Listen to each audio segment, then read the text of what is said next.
अच्छा सुनो, सब्सक्राइब करते वक्त ना घंटी बजा देना, ताकि जब मैं ऑनलाइन आऊं तो तुम्हारे फोन की भी घंटी बजे। साना गुरु बिन वेद पढ़े जो प्राणी, समझ न सारे रहे अज्ञानी। होय होय। परमेश्वर ने 600 वर्ष पहले बताया था कि ये ऋषि महर्षि ब्राह्मण लोग, विद्वान संत मंडलेश्वर वेदों को कंठस्थ तो याद कर लिया, इनकी प्रभुता भी बनी हुई है। कोई चतुर्वेदी, कोई त्रिवेदी, कोई दिव्यवेदी कि इन्होंने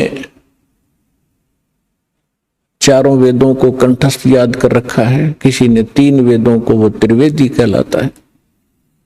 किसी ने 2 वेदों को कंठस्थ याद कर रखा था, वो दिव्यवेदी कहलाते थे। अपने आत्माओं यहां परमात्मा कहते हैं कि प्रत्येक प्राणी, प्रत्येक आत्मा, जब से वो परमात्मा कहते हैं मेरे से बिछड़ी है, उसी के तुरंत बाद इसको एहसास हो गया है कि हमसे गलती हो चुकी है और हमारी कोई अनमोल वस्तु हमसे छीनी जा चुकी है और उसके बगैर हम रह नहीं सकते, उसके बगैर हम सुखी नहीं हो सकते। उसको अब हम परमात्मा कहते हैं। तो जिस कारण से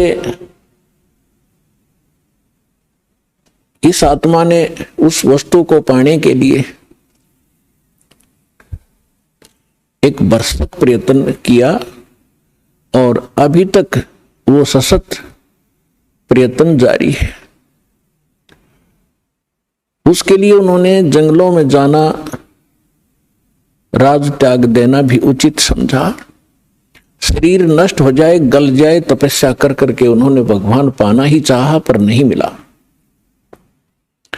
उन्होंने चारों वेदों को कंठस्थ याद कर लिया, पढ़ने लगे थे परमात्मा को खोजने के लिए। फिर वो याद हो गए, क्योंकि पहले शांत स्वभाव के लोग होते थे, वर्तमान की हाहाकार नहीं थी।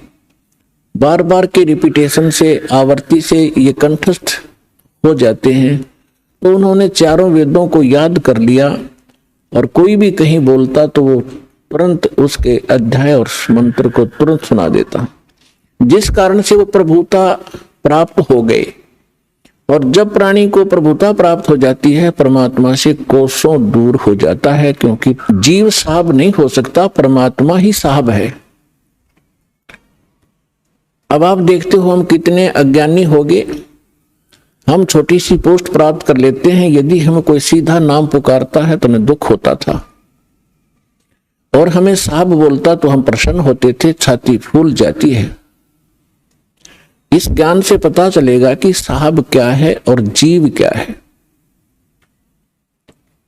तो कहने का भाव यह है कि वो वेदों के कंठस्थ करने वाले इतने प्रभु बन गए, उनको ब्राह्मण कहने लगे। ब्राह्मण का अर्थ होता ब्राह्मण सोए जिन ब्रह्म पहचाना।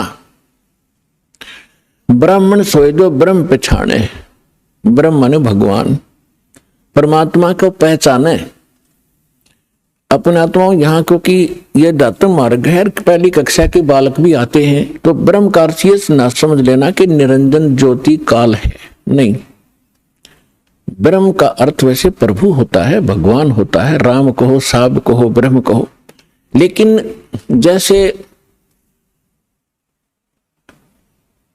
हम पूर्ण परमात्मा कहते हैं, पूर्ण ब्रह्म कहते हैं, इसका मतलब कोई इनकम्प्लीट ब्रह्म भी है। लेकिन ब्रह्म शब्द पर्याप्त है परमात्मा के लिए। लेकिन यहां ये नकली प्रभु घने हो गए, तो इसलिए प्रभु की पहचान जिसने कर ली, ब्रह्म की पहचान जिसने कर ली, वो ब्राह्मण कहलाता है। दास अपने प्रवचनों में बहुत बार पंडितों ब्राह्मणों के विषय में उनकी मूर्खता, अज्ञानता सुनाता है।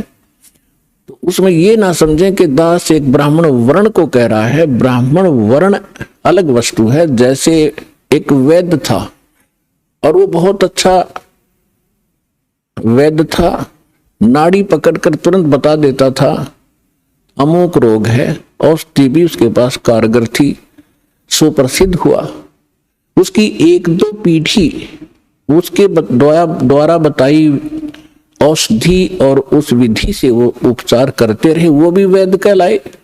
लेकिन आगे चल के वो लाखों की संख्या बन गई उनके वंशजों की, और वो वैद्य नहीं है, फिर भी उनका सरनेम वैद्य बन गया। अब कोई कुछ कार्य करता है, कोई कुछ कार्य करता है, वो भी अपने पीछे लगाता है रमेश वैद्य, और काम क्या है उसका, परचून की दुकान।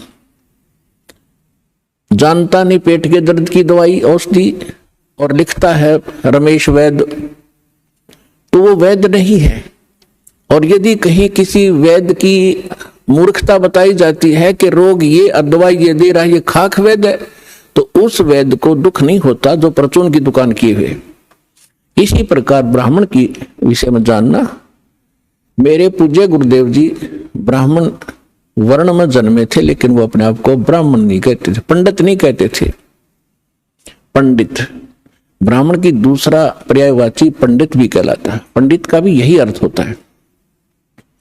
वो ब्राह्मण नहीं कहलाते थे जो हमने अपने परंपरागत समझ लिया है। हम किसको ब्राह्मण मानते हैं? जो श्राद्ध निकलवाता हो, पत्रे बाँच कर सुना दे, तेरा भी आपत्ति आनी है, ये ऐसे शर्त कर दे, ऐसे वैसे कर दे, ये ब्राह्मण कहलाते हैं। लेकिन यदि हम पंडित की परिभाषा समझना चाहें तो हमारे पूज्य गुरुदेव जी ब्राह्मण होते हुए अपने आप को ब्राह्मण नहीं कहते थे, वो संत कहलाते थे कि हमने पंडिताई कभी की नहीं, हम ब्राह्मण नहीं हैं।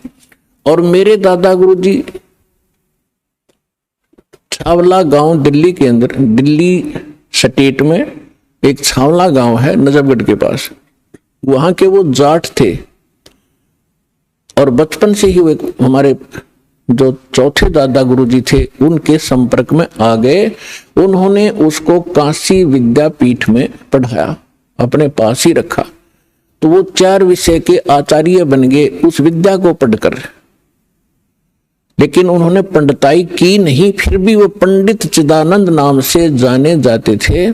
और उनका आश्रम बना हुआ है जिला सोनीपत हरियाणा, तहसील खरखोदा के पास एक गोपालपुर गांव है छोटा सा, उसमें उनका आश्रम बना हुआ है। दास उसको बहुत बार देख कर आया है, उस पर लिखा है पंडित चिदानंद आश्रम, जबकि वो वर्ण में जाट थे। तो हमने सबसे पहले ये देखना है कि इन चीजों का अब हमने इनसे ऊपर उठना है, जातिवाद से।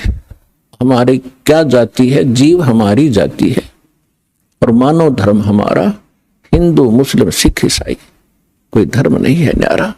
जब हम परमात्मा के